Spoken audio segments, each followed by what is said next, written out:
Bonsoir, bien-aimés dans le Seigneur. Une fois de plus, nous vous saluons et nous venons encore vous retrouver. C'est un peu spécial cette fois-ci parce que, c'est une nouvelle année qui commence, 2021. C'est pourquoi nous profitons de cette occasion pour vous souhaiter toutes les bonnes choses pour l'année qui vient de commencer. Que l'année vous apporte prospérité, paix et bonne santé et que le Seigneur vous accompagne dans toutes vos entreprises. Spécial aussi parce qu'aujourd'hui nous commençons nos premiers pas sur notre jeune chaîne YouTube. C'est une nouvelle chaîne en fait, l'Évangile en ligne, c'est comme ça qu'elle est intitulée. Nous allons vous envoyer un lien pour que ceux qui nous suivent par WhatsApp puissent être à même de nous suivre aussi sur YouTube. C'est toujours un peu mieux de se parler comme si on était en train de se regarder en face, bien qu'en réalité, ce n'est qu'une présence virtuelle. Voilà. Ce soir, le thème, ça va être les promesses de Dieu. Ce thème, nous l'avons tiré des Actes des Apôtres, chapitre 2, versets 38 et 39. Donc, moi, je peux lire. Pierre leur dit, « Répentez-vous et que chacun de vous soit baptisé au nom de Jésus-Christ pour le pardon de vos péchés. Et vous recevrez le don du Saint-Esprit, car la promesse est pour vous, pour vos enfants et pour tous ceux qui sont au loin, en aussi grand nombre que le Seigneur notre Dieu les appellera. » Donc, on est en train de parler des promesses de Dieu, mais l'autre question, c'est que de quelle promesse est-ce qu'il est question ici? Ou à quelle promesse est-ce qu'on est en train de faire allusion? Donc, il n'est pas nécessaire d'expliquer le contexte promesse d'une façon exhaustive. Tout le monde sait ce que c'est qu'une promesse. Il y en a qui appellent leurs enfants promesses de Dieu et quoi que ce soit. Mais question aussi de savoir quelles sont les promesses auxquelles nous pouvons nous fier, quelles sont les promesses qui sont les nôtres, quelles sont les promesses que Dieu a faites pour nous lorsque nous venons. Voyez-vous, Pierre, devant toute une foule, a dit, « Voici, vous recevrez le don du Saint-Esprit, car la promesse est pour vous, pour vos enfants et pour tous ceux qui sont au loin, en aussi grand nombre que le Seigneur notre Dieu les appellera. » Nous avons foi que le Seigneur notre Dieu nous a appelés. Ainsi, nous avons foi que ce n'est pas pour rien, c'est pour une promesse donnée. Et lorsque nous venons nous donner aux choses de Dieu, nous venons nous donner aux activités de Dieu, c'est parce qu'il y a une promesse que nous allons hériter. Voyez-vous, ce n'est pas seulement les activités de Dieu. Plein d'activités humaines sont motivées par quelques promesses, faites par des humains, bien sûr, mais pour les unes et par Dieu ou quelques divinités selon les croyances pour les autres. Donc, on fait des activités, on s'adonne à des activités parce qu'on sait qu'à la fin, on aura ceci et cela. Et sur base des promesses, les gens se donnent avec véhémence dans leurs propres activités et tout ce qu'ils font, ils sont en train de concourir à quelques promesses selon ce qui leur a été enseigné ou ce qui leur a été inculqué. Voilà. Et il convient donc pour chaque personne qui s'applique à une activité de bien connaître les promesses qui sont attachées à cette même activité là-bas. Parce que tu t'appliques à une activité et tu t'attends à des promesses qui en réalité ne sont pas tes promesses. À la fin, tu es en train de poursuivre quelque chose que tu n'auras jamais. Alors c'est très très bien de comprendre les promesses, surtout nous en tant que chrétiens. C'est très très bien de comprendre à quoi est-ce que nous devons nous attendre. Et sur ces promesses sont basées notre espérance et notre foi en quelque sorte. Parce que nous nous basons sur des choses qu'on nous a promis, qu'on nous donnerait. Voyez-vous. Maintenant, il faut savoir aussi, le plus important, c'est savoir aussi l'émanation de ces promesses-là. Qui a envoyé ces promesses? Qui vous a fait ces promesses-là? Je veux dire, distinguer si les promesses émanent réellement de Dieu ou de quelque autre personnage ou encore relèvent d'une pure utopie. Voyez-vous? Relève d'une illusion. Tu te fais des idées. Tu te dis, je vais avoir ceci, parce que quelqu'un t'aurait enseigné. Et ces promesses-là, en réalité, ne viennent pas de Dieu, du Dieu que vous croyez ou que nous croyons tous. Voyez-vous? Alors, Pierre et les autres disciples de Jésus se trouvent ici devant une foule. Et cette foule était attachée à des activités religieuses, était fidèle à des activités religieuses. Mais il leur parle d'une promesse qui avait été faite non seulement pour cette foule-là, mais aussi pour tous ceux en aussi grand nombre que le Seigneur les appellera de partout et de loin. Voyez-vous? Donc, ils sont là pour une activité quelconque, mais on leur parle d'une autre chose, d'une autre promesse qui viendra. Tenez donc, ces gens-là dont nous sommes en train de parler, lorsque vous lisez en Actes chapitre 2, c'est des Juifs pieux qui habitaient des contrées différentes. Ils sont arrivés là-bas au rendez-vous. Quel rendez-vous? C'est un rassemblement institué par la loi qu'on a appelée la loi de Moïse.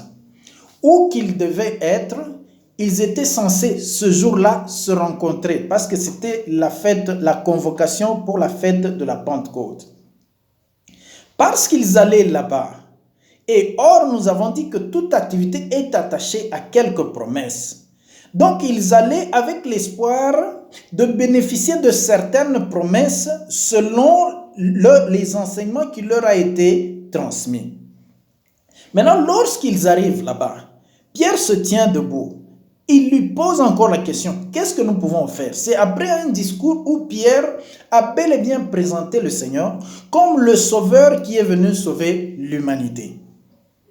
Alors Pierre leur dit ceci, répentez-vous et que chacun se fasse baptiser. Alors vous allez hériter d'une promesse.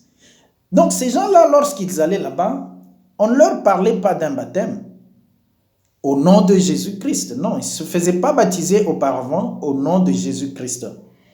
Mais en fait, l'enseignement du Christ est venu trouver des gens qui étaient déjà occupés à des activités religieuses, mais dont les promesses n'étaient pas les mêmes qui étaient citées ce jour-là par Pierre. Qu'est-ce que je veux dire? Nous sommes en Deutéronome, chapitre 6. Lorsque vous lisez à partir du premier verset jusqu'au troisième, la Bible dit ceci. Voici les commandements, les lois et les ordonnances que l'Éternel, votre Dieu, a commandé de vous enseigner, afin que vous viviez, vous les mettiez en pratique dans le pays dont vous allez prendre possession. Donc on leur a enseigné, on leur a donné des commandements afin qu'ils puissent les mettre en pratique ou pas n'importe où, dans un pays où le pays dont ils devaient prendre possession. Au verset 2, il dit, afin que tu craignes l'Éternel, ton Dieu, en observant tous les jours de ta vie, toi, ton fils et le fils de ton fils, toutes ces lois et tous ces commandements que je te prescris, et afin que tes jours soient prolongés. Tu les écouteras donc, Israël, et tu auras soin de les mettre en pratique afin que tu sois heureux et que vous multipliez beaucoup, comme je te l'ai dit, l'Éternel, comme te l'a dit l'Éternel, le Dieu de tes pères, et de promettre un pays où coule le lait et le miel. Je veux dire qu'à Israël, Moïse a enseigné des préceptes, des commandements et des lois. Et il a dit ceci, si vous les mettez en pratique, vous allez vivre heureux dans le pays que Dieu vous promet. Voilà la promesse. Et lorsqu'il s'appliquait avec véhémence à pratiquer les lois telles qu'enseignées par Moïse, c'était en tenant la promesse en voulant tenir la promesse que nous allons vivre heureux, nous allons vivre longtemps dans le pays que Dieu nous a promis. C'était ça la promesse pour Israël. Et je dis pour Israël parce qu'en fait, il s'agissait d'un peuple, le peuple d'Israël.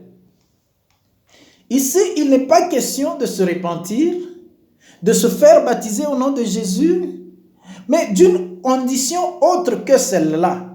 Pendant que le premier verset, nous avons bien lu, il était clair, Pierre a dit, répentez-vous, faites-vous baptiser au nom de Jésus-Christ. Mais Israël, lorsque Moïse leur a donné des préceptes, il ne leur a pas parlé de baptême en Jésus. Il a dit, suivez seulement ces préceptes ici, respectez-les, afin que vous viviez heureux, vous viviez longtemps dans la terre que j'ai promis à vos pères. Je ne sais pas si quelqu'un est en train de me suivre, et je pense que s'il me suit bien, quiconque me suivrait très bien, il va voir que nous avons affaire à deux promesses différentes, dont les conditions aussi sont tout à fait différentes. Le récit des Actes des Apôtres, chapitre 2, nous renseigne que la foule qui se tenait là était composée, selon le verset 5, des Juifs pieux, venus de toutes les nations. Or, ces Juifs-là, c'est parmi les gens qui ont hérité de ces promesses-là, qui sont descendants directs ou biologiques de ceux-là qu'on a appelés les enfants d'Israël. Lorsque, en Deutéronome, qu'on vient de lire là, chapitre 6, verset 2, on dit que tes fils et les fils de tes fils, parmi les fils de ces fils, des fils des Israéliens, il y a ces Juifs là-bas, qui étaient en fait des hommes pieux, qui venaient rendre leur culte à Jérusalem, afin d'hériter des promesses telles que vous vivrez heureux. Les promesses qu'ils étaient en train de chercher à hériter, ce n'était pas telles que vous aurez le Saint-Esprit. Il n'en était pas question. Je suis en train de dire que lorsque nous croyons en Christ, il est tellement important que nous comprenions quelles sont les promesses qui sont attachées à la foi que nous avons. Quelles sont les promesses qui sont attachées aux activités religieuses que nous pratiquons aujourd'hui en tant que chrétiens pratiquants. Parce qu'à Israël, c'est clair, on a promis une terre où coulerait le lait et le miel, où ils étaient allés censés vivre heureux pendant longtemps, à une condition, suivre les ordonnances. Mais ce jour-là, Pierre s'est levé, il a dit à la foule qui voulait savoir ce qu'il fallait faire, qui était en fait curieuse, « Que ferons-nous, frères ?» Lui, il a dit, « Repentez-vous et que chacun de vous se fasse baptiser au nom de Jésus-Christ. » Et la promesse, c'est que vous aurez le don du Saint-Esprit. Alors, le peuple dont nous avons parlé, Israël, avant le jour où Pierre a prononcé ce discours, le peuple là s'est donné à des activités religieuses motivées par une promesse dont je viens de parler. Mais cette promesse était tout à fait différente de celle énoncée par le discours de Pierre.